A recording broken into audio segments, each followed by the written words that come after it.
mempelajari dan kemudian menyelesaikan secepatnya ya, pembentukan Kementerian Haji sebagaimana yang diamanatkan di dalam Undang-Undang Haji tersebut. Ada beberapa jamaah yang sudah menunggu lama, tapi karena alasan kesehatan tidak bisa berangkat.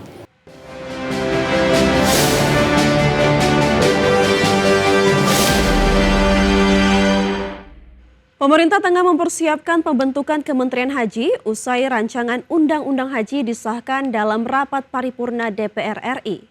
Pemerintah kini sedang mengebut proses administrasi dan kajian teknis agar kementerian baru tersebut segera terbentuk. Menurut Menteri Sekretaris Negara Prasetyo Hadi, pemerintah menargetkan proses pembentukan Kementerian Haji dapat berjalan cepat agar persiapan pelayanan jemaah haji tahun mendatang bisa dilakukan lebih optimal. Saat ditanya apakah Kepala Badan Penyelenggara Haji secara otomatis akan menjadi Menteri Haji, Mensesnek menyebut hal tersebut merupakan hak prerogatif Presiden. Keputusan RU Haji memang betul kemarin sudah disahkan di paripurna di DPR dan kami pihak pemerintah sedang maraton untuk mempelajari dan kemudian menyelesaikan secepatnya ya, pembentukan Kementerian Haji sebagaimana yang diamanatkan di dalam Undang-Undang Haji tersebut. Minta waktu sebentar. Kemungkinan seperti itu. Tapi kita tunggu keputusan dari Bapak Presiden karena sepenuhnya kan itu menjadi hak prerogatif Bapak Presiden kalau sudah kita putuskan dan beliau menandatangani menjadi. Kepala Badan Penyelenggara Haji Muhammad Irfan Yusuf siap memperketat pemeriksaan kesehatan bagi para calon jemaah haji 2026. Buntut teguran Arab Saudi tentang banyaknya jumlah jemaah haji asal Indonesia yang meninggal dunia pada penyelenggaraan haji 2025. Irfan menyebut pihaknya akan bekerja sama dengan Kementerian Kesehatan dan pihak Kedutaan Besar untuk memperketat SOP terkait pemeriksaan kesehatan calon jemaah 2026 guna mencegah tingginya jumlah kematian jemaah haji saat menjalankan ibadah di Arab Saudi. Meski demikian, ia menyebut kebijakan ini akan membuat para jemaah yang sudah menunggu antrian beresiko batal berangkat apabila hasil tes kesehatan tidak memenuhi standar. SOP kesehatan kita benar-benar kita terapkan. Kemarin kita sudah punya tapi tidak maksimal karena ada beberapa hal yang agak mengganggu sehingga tahun ini kita akan mengupayakan walaupun risikonya kami menjadi orang yang tidak populer. Karena mungkin ada beberapa jamaah yang sudah menunggu lama tapi karena alasan kesehatan tidak bisa berangkat. Itu juga akan membuat kami tidak populer. Kita ke informasi pertama pemirsa, Kementerian Energi dan Sumber Daya Mineral meresmikan dimulainya tahapan desain teknis atau Front End Engineering Design atau FEED untuk proyek lapangan gas abadi Blok Masela yang berlokasi di Laut Arafura. Proyek strategis nasional tersebut ditargetkan mampu memproduksi 9,5 juta ton LNG per tahun. Kementerian Energi dan Sumber Daya Mineral bersama SKK Migas dan Inpex Corporation melalui anak perusahaannya Inpex Masela secara resmi memulai tahap Front End Engineering and Design atau FEED untuk proyek LNG abadi Blok Masela di Indonesia. Tahap ini merupakan tonggak strategis dalam perjalanan proyek LNG abadi menuju realisasi sekaligus mendukung target nasional untuk mencapai swasembada energi dan transisi menuju energi bersih. Wakil Menteri ISDM Yulio Tanjung menyebutkan, proyek ini tidak hanya memperkuat ketahanan energi nasional, tetapi juga menciptakan multiplier efek yang signifikan dengan menjadi lokomotif penggerak ekonomi nasional maupun daerah melalui pemanfaatan sumber daya yang ada di kawasan proyek dan sekitarnya. Proyek strategis nasional ini ditargetkan mampu memproduksi 9,5 juta ton LNG per tahun, 150 MMSCFD gas pipa, serta sekitar 35.000 barel kondensat per hari. Fasilitas LNG darat juga akan dilengkapi teknologi Carbon Capture and Storage atau CCS guna menekan emisi karbon sehingga pasokan energi tetap stabil sekaligus mendukung target pengurangan emisi nasional.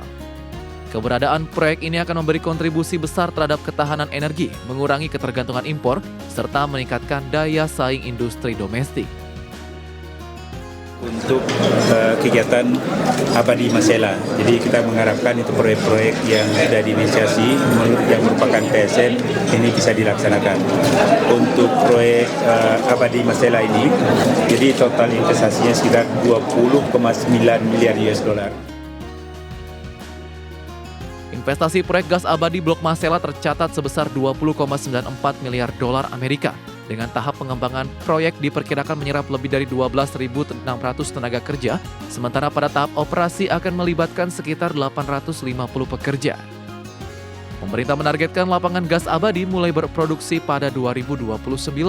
To the kind of a cost increase by CCS project, of course, the concrete cost will become clear through this feed process. However, we envisage that about 50%, 5%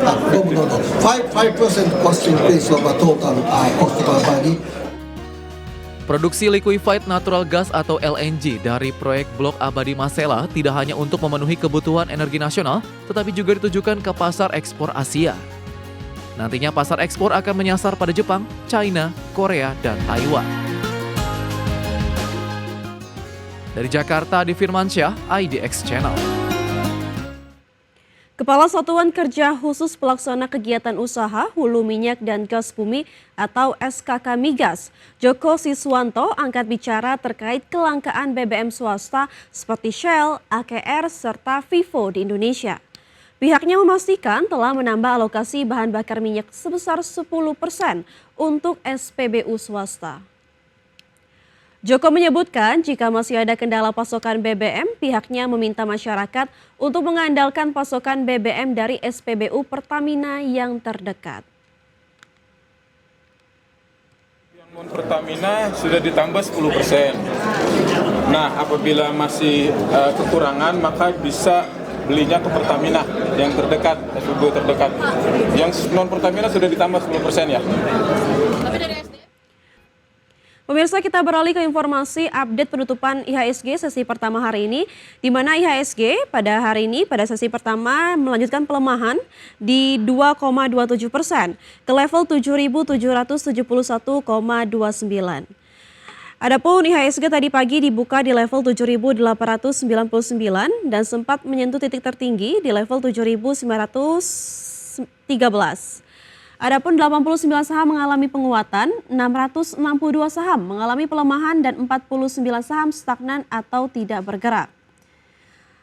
Sementara dari top gainers pemirsa atau saham-saham mengalami penguatan tertinggi ada dari PSAB mengalami penguatan 13,64%, GZCO mengalami penguatan 3,74%, ATLA mengalami penguatan 7,46% dan TEBE mengalami penguatan 8,29%. Dari top losers pemirsa atau saham-saham mengalami pelemahan terdalam ada WIFI mengalami pelemahan di 8,68%, BBRI mengalami penurunan di 2,66%, WIRG mengalami penurunan di 14,21% dan Antam mengalami penurunan di 2,35%.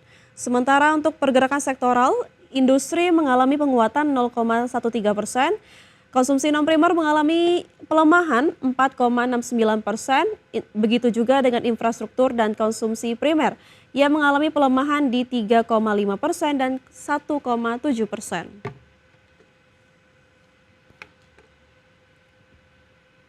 Pemirsa, kami akan kembali dengan informasi menarik lainnya. Tetaplah bersama kami di IDX First Session Closing.